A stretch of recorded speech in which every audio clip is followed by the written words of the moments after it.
Bonjour frères et sœurs, et aujourd'hui je vais faire un petit vidéo suite à ce qui se passe dans le monde, le Covid-19 qui sème la panique un peu partout dans le monde. Ce vidéo, je vais le faire pour justement vous encourager à ne pas céder à la panique, à ne pas céder à la peur, parce que la parole de Dieu est plus fort que tout, Dieu est plus fort que tout, c'est certain, et si on place notre confiance en lui, rien ne va vous ébranler. C'est toujours, il faut penser à placer sa totale confiance en Dieu. On doit prier en ce temps de désespoir qu'on voit un peu, panique et la peur un peu partout. Dieu ne nous a pas donné un esprit de peur, rappelons-nous de cette parole. Et il nous a donné un esprit de force en nous, son propre Esprit Saint qui est en nous si on est né de nouveau en Jésus-Christ, si on est une nouvelle création en Jésus-Christ. Et par là, je veux dire, si on a déjà confessé tous nos péchés passés, si on a pris un baptême complet en Jésus, si on a reçu son Esprit Saint en nous, on est une nouvelle création, la Bible nous dit. Donc, si on est maintenant, après avoir fait ces étapes, on est fils et filles de Dieu, Dieu va jamais nous laisser, va jamais nous abandonner. Et donc, il faut nous rappeler que quand on voit le monde courir dans tous les sens, nous pouvons garder notre calme parce que comme on le sait dans sa parole, par exemple, si on prend le psaume 91, il nous dit euh, le Dieu très haut est notre refuge et notre forteresse. Et le psaume 91 encore nous dit clairement que Dieu va jamais laisser ses enfants. Il va envoyer ses anges nous protéger, nous porter dans leurs bras pour empêcher nos pieds ne butent contre la pierre. Et aussi, il te dit, si 1000 tombent près de toi et 10 000 à ta droite, et pour les enfants de Dieu, nous serons hors d'atteinte. Donc, Dieu aussi, il est fidèle, il est notre mur, notre bouclier, où on trouve notre refuge. Donc, je vous encourage à méditer sur le psaume 91 et l'approprier. Et l'approprier, ça veut dire de vivre la parole, de croire dans notre cœur et vivre la parole. Et nous devons montrer à Dieu, notre Père, à Jésus qui est venu sur cette terre nous donner toute la vie en abondance, qu'on ne se laisse pas céder à la panique, qu'on lui fasse confiance. C'est comme nos enfants. Nos enfants, ils nous font confiance, totalement, absolument. C'est comme ça que Dieu veut pour ses enfants. De voir en nous un enfant comme on doit, notre foi doit être comme la foi d'un enfant. L'enfant est innocent, il croit en ses parents et il ne soucie pas du lendemain. Donc c'est comme ça. Je vous exhorte, chers frères et sœurs, de garder cette foi comme un enfant, comme rester en confiance en Jésus-Christ, garder confiance en Dieu, lisez sa parole et s'approprier de sa parole. Très important dans ce temps dans ce temps où nous vivons d'incertitude, très important que nous gardons notre confiance en Jésus, qui est notre rocher, notre fondation, la fondation de notre foi. Et jamais Dieu va vous abandonner. Et si vous n'êtes pas né de nouveau, si vous ne connaissez pas Jésus-Christ, si vous avez un doute, s'il vous plaît, je vous exhorte de l'appeler Jésus si tu es réel, ou Jésus si tu m'entends, viens dans ma vie, je veux savoir si tu existes, vous pouvez lui demander. Et vous allez voir la surprise parce que Dieu entend toujours les prières comme ça. Et avec sincérité de cœur, vous lui demandez si tu existes, viens dans ma vie.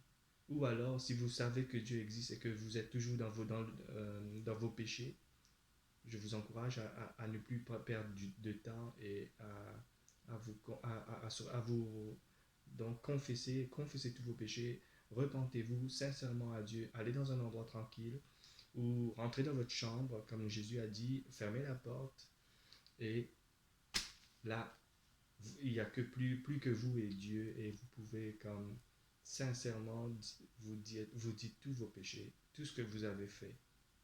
Et Dieu est fidèle à vous pardonner tous vos péchés. Et vous lui demandez de vous donner son Esprit Saint.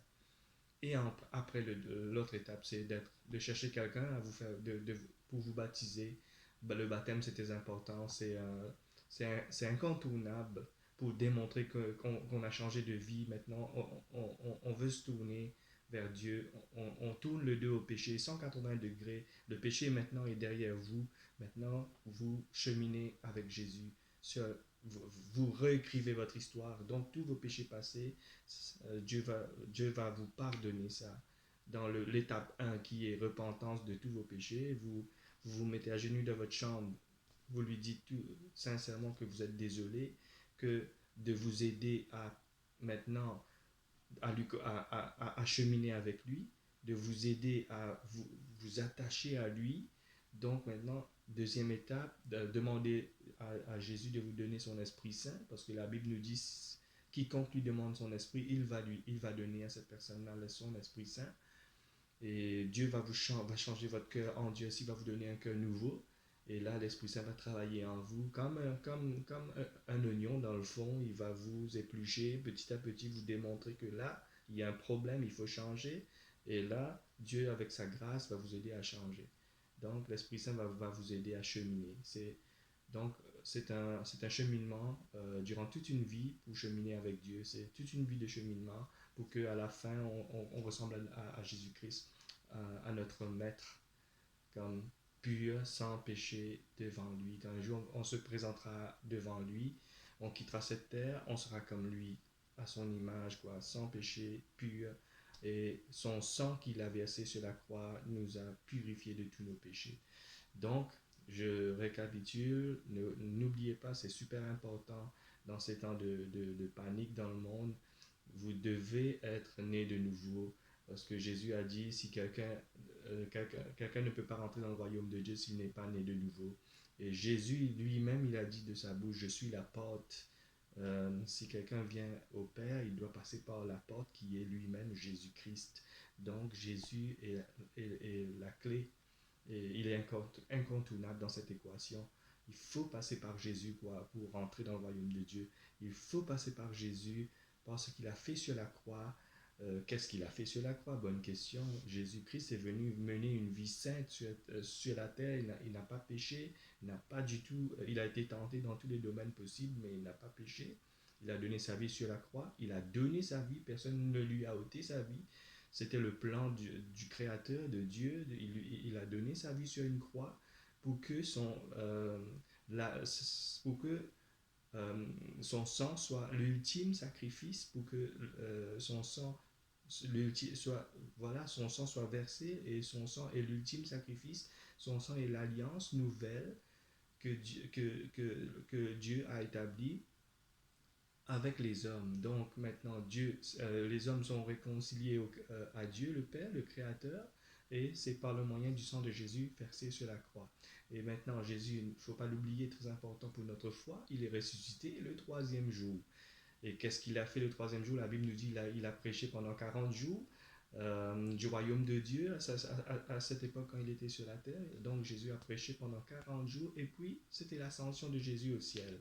Mais avant de monter au ciel, Jésus a commandé à nous tous, ses disciples qui étaient là, mais maintenant nous, d'aller dans le monde, de faire connaître ce qu'il a fait pour l'humanité, pour tout un chacun. Donc ce qu'il a fait, c'est mourir sur une croix pour que maintenant nous pouvons, tous nos péchés soient pardonnés, la mort ne peut plus nous faire peur, et maintenant, par sa mort et sa résurrection, on a la vie éternelle. Quand nous allons quitter cette terre, on n'est plus dans l'incertitude où on va aller après la mort. Donc, on n'est plus dans cette incertitude comme les gens d'avant, ils avaient cette incertitude. Maintenant, on est sauvé, on est né de nouveau, on est une nouvelle création en Jésus, et Jésus nous promet la vie éternelle. Donc, le premier garantie, c'est son Esprit Saint. Dès que vous confessez de vos péchés, vous allez recevoir son Esprit Saint, qui est le premier garantie que vous êtes maintenant, vous appartenez à Dieu. Deuxième, vous vous faites baptiser. Comme le modèle que je peux prendre, c'est comme Jésus lui-même, il s'est fait baptiser dans le Jourdain, complète immersion dans l'eau. Et pour ça, vous recherchez quelqu'un, pas besoin d'un prêtre, pas besoin d'un pasteur. Vous recherchez quelqu'un qui suit Jésus, qui est né de nouveau pareil. Il peut vous baptiser. La Bible est claire là-dessus. Donc, vous vous faites baptiser et maintenant, vous réécrivez votre histoire, votre page, votre livre est comme tout neuf. C'est vous maintenant. Vous êtes une nouvelle création en Jésus. Vous marchez, vous cheminez avec lui, jour après jour. Et voilà ce que Dieu nous promet. Protection, direction, bénédiction, ces promesses qu'il avait fait à nos ancêtres depuis l'Ancien Testament au Père Abraham, qui est notre Père de la foi, parce que maintenant, quand on place notre foi en Jésus-Christ, Abraham devient notre Père dans la foi. Donc, toutes les promesses que Dieu le Père avait promis à Abraham, ça, on est les co-héritiers. On est co-héritier de ces promesses. On est co-héritier avec Jésus. Donc, imaginez-vous, Jésus, tout pouvoir, tout lui a été remis par le Père. On est co-héritier avec Jésus. Donc, un chrétien né de nouveau, il doit savoir son identité qui est super important. Né de nouveau, co-héritier avec Jésus-Christ, c'est pas COVID-19 qui va nous faire peur, c'est pas rien du tout qui va venir par la suite qui va nous faire peur, c'est on reste inébranlable comme un soldat durant une bataille, il s'approprie son territoire et il reste dessus pour que d'autres ennemis ne viennent pas lui voler ce territoire-là. Donc, c'est très important qu'on garde notre territoire et notre fondation, c'est Jésus-Christ. Et on chemine avec lui maintenant. Après notre baptême, on chemine en lisant sa parole, en faisant du bien. On démontre par notre vie qu'on a tourné notre dos au péché. Il doit y avoir du fruit, parce que Jésus a dit notre foi doit produire des fruits. Donc, s'il n'y a pas de fruits, notre foi est morte.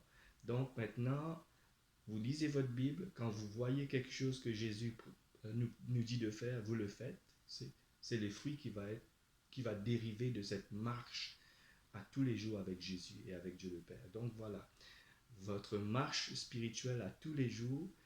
Si vous voyez par exemple que Jésus vous dit de partager, vous partagez. Si vous avez des chemises, donnez une chemise. Si vous avez du surplus chez vous, vous donnez ce que vous avez du surplus à des gens qui sont dans le besoin. Donc, surtout aux veuves et aux orphelins. Jésus avait mis de l'emphase là-dessus. Vous faites du bien, vous démontrez que vous avez changé et vous demandez sa grâce à tous les jours. Donnez-moi, aide-moi, donne-moi ta grâce pour que je peux te suivre, Jésus, pour que je peux cheminer avec toi. Donc, Jésus est fidèle, il va vous aider. Donc, pas la peine de céder à la panique. Dans ce temps de crise, nous restons calmes, frères et sœurs, et Dieu est notre fondation, et il nous donne son esprit, c'est un esprit de force, et pas de peur. La peur, ça vient de Satan, de l'ennemi de nos âmes, qui veut nous détruire, qui veut nous arracher de la main de Dieu, qui veut nous faire aller avec lui, parce que lui, il est déjà vaincu, il a été vaincu par Jésus-Christ, il sait que son temps est compté, donc qu'est-ce qu'il fait dans le monde? Il faut savoir que Satan nous déteste, parce qu'on est fait à l'image et à la ressemblance de Dieu, et comment atteindre Dieu qu'il ne peut pas atteindre, parce que lui, il a été envoyé sur terre, donc il essaie de gagner le maximum d'âmes possible pour faire chuter ces personnes-là, chuter avec lui. Donc nous qui connaissons la vérité, c'est la Bible qui est notre boussole. La Bible doit rester tout le temps notre boussole. Okay? C'est le moyen par excellence pour ne pas se perdre. C'est pourquoi Dieu nous a donné sa parole. C'est notre boussole. C'est notre miroir avec lequel on se compare quand on lit. On voit que ça ne va pas dans notre vie, on change rapidement de comportement. Et c'est très important de le faire. Il faut être en règle à tous les jours.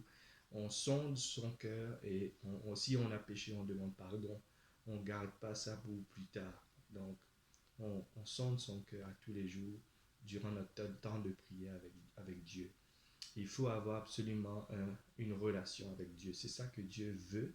C'est pas une religion comme les hommes, vous voyez qu'ils ont créé toutes sortes de dénominations. Ça, c'est pas l'agenda de Dieu. Il veut une relation avec ses filles et ses fils. C'est pas du tout ce que vous voyez dans le monde en ce moment. C'est pas ça du tout. Donc, moi, je vous encourage à appeler Père, si tu je veux te connaître, par exemple. Père, si tu existes, viens dans ma vie. Jésus, j'ai entendu ça dans cette vidéo, mais si tout ça est vrai, viens dans ma vie. Jésus, montre-moi la vérité, la religion. Si vraiment ça fait égarer les hommes, viens me montrer. Vous pouvez lui demander avec vraiment un cri un cri du cœur, comme moi j'avais fait quelques temps de cela, quelques années de cela. Et Jésus m'a mis sur un chemin. Il a fait comme une formation avec moi. Et ça continue. Autant que vous restez accroché à lui, il va vous montrer, il va vous guider quotidiennement. Donc, je vous exhorte à ne pas rentrer dans la religion, parce que la religion, c'est en train d'apporter la masse vers la perdition. Moi, je vous encourage à chercher Dieu, une relation d'un à un avec le Père, avec le Fils et avec le Saint-Esprit. C'est super important, c'est même crucial. C'est la raison que je poste ces vidéos, parce que la religion, ça fait vraiment égarer les hommes. Et les fils et les filles sont... Dieu a dit, mon peuple est détruit faute de connaissance. Mais si on ne lit pas la Bible, on va rester toujours ignorant de la parole de Dieu. On ne va pas connaître ce que Dieu préconise, on ne va pas savoir les instructions, on ne va pas savoir les voies de Dieu. Il faut absolument qu'on se mette à lire la Bible et à pratiquer ce que la Bible nous dit de faire. Donc, je vous laisse pour l'instant. Que Dieu vous bénisse. À très bientôt. Au revoir.